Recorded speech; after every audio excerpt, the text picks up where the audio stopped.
Mesdames, Messieurs, bonjour. Très heureux de vous retrouver pour cette nouvelle édition du JT Cultures et Marchés pour faire le point sur les cours en cette période toujours très agitée.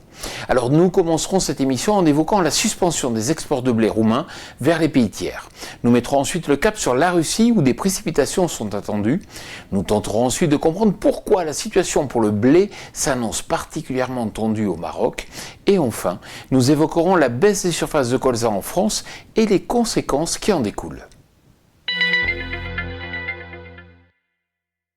Le gouvernement roumain vient d'interdire la vente de blé aux pays tiers jusqu'à la mi-mai.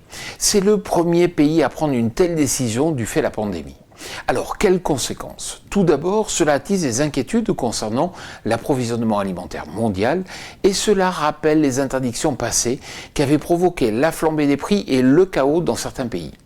De plus, la Roumanie approvisionne la Jordanie, la Corée du Sud, le Soudan, mais surtout l'Égypte, qui est le premier acheteur mondial de blé. Bonne nouvelle, car l'absence de la Roumanie ouvre la voie au blé français, même si notre principal concurrent sur l'Égypte reste les Russes.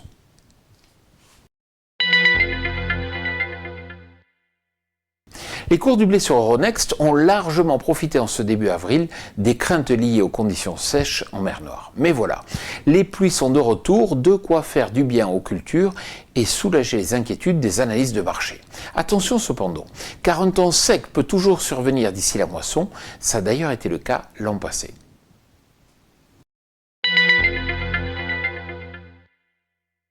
Le Maroc a souffert la sécheresse cet hiver et la production de blé pourrait être réduite de moitié par rapport à la moyenne des 5 dernières années. À cela s'ajoute le niveau des stocks au plus bas depuis 7 ans.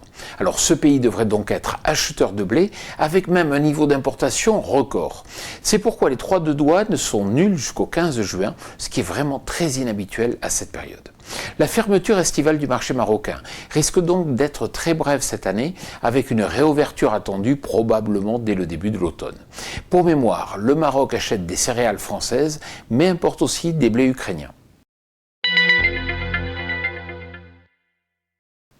1 075 000 hectares, ce sont les surfaces de colza en France selon le ministère de l'Agriculture, soit un recul de 2,8% par rapport aux emblavements de l'an passé qui étaient déjà très faibles. Alors il s'agira donc de la plus petite solde de colza enregistrée en France depuis, écoutez bien, 2002.